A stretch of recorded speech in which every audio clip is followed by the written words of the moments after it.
शहर के लोग तो बड़े जागरूक हैं।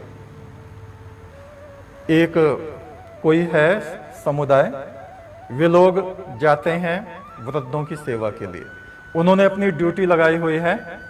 5 व्यक्ति आ जाएंगे, गाड़ी से जाएंगे और पहले वो कांटेक्ट कर लेते हैं फोन से, वहाँ हैं वहाँ हैं वहाँ हैं।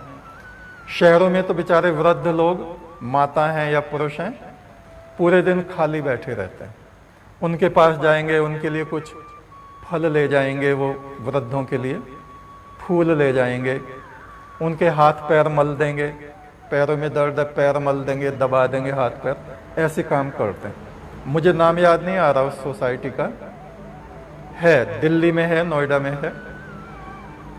तो हमें अपने शहर में, अपने कस्बों में, अपने गांव में एक योजना ऐसी चलानी चाहिए जो महीने में 2 दिन लगा लो, 1 दिन लगा लो, महीने में 1 दिन ऐसा रखें कि आज हमें वृद्धों की सेवा और उनकी जरूरतों को मालूम करना है। किसी को आंख की दवाई दे दी, किसी को पैरों में दर्द है, उसकी दवाई डॉक्टर से पूछ के रख लो अपने पास में। आंख में डालने की दवाई है, छोटी छोटी चीजें होती हैं, तो उनको बड़ी संतुष्टि होती है कि चलो कोई बात तो पूछ रहे हमारी, कोई हमसे बात करने तो आए।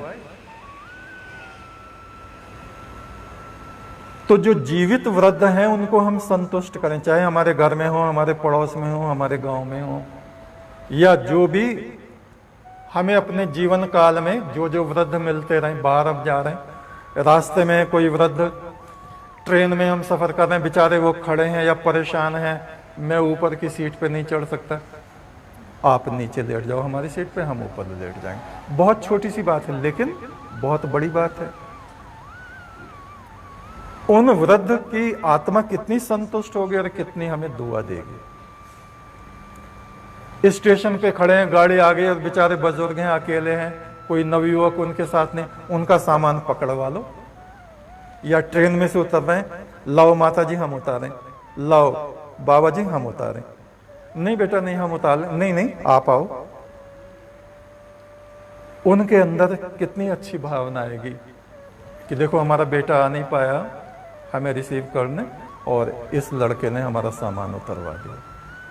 तो अंदर से एक हिलोर उठती, यह आशीष, इस तरह के आशीर्वाद वृद्धों के, वृद्धाओं के हमें प्राप्त करने चाहिए। तो जब हम ऐसे कार्य करेंगे तो जो परलोक में, पितरलोक में हमारे पितरगण बैठे हैं वो संतुष्ट होंगे। वो कहेंगे चलो लड़के को बुद्धि तो आ गई, कुछ तो अच्छे काम कर रहा है? तो इस तरह से हम जो कहते हैं ना पितृदोष है, वो पितृदोष इस तरह की सेवाओं से दूर हो जाता है। घर में हमारी वृद्धा माँ है, उसका हम पूरा ध्यान रखें।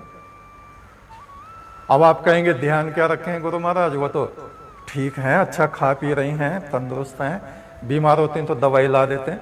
नहीं, 15 मिनट, आधा घंटा, 1 घंटा उनके पास में बैठो, चाहे वे हमें डांट रही, फटकार रही हैं, नसीहत दे रही, या ये कहो अम्मा तुम तो ऐसे ही करते रहो, तो नहीं, झुंझलाओ नहीं, उनके सामने उनकी बात सुनते रहो, उन्हें संतुष्टि हो।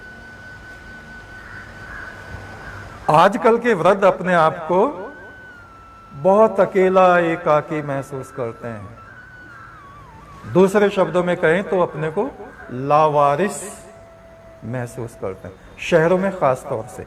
गांव में तो फिर भी एक दूसरे बूढ़े मिलेंगे, हाँ भाई कैसे हो, हाँ भाई ये है वो है।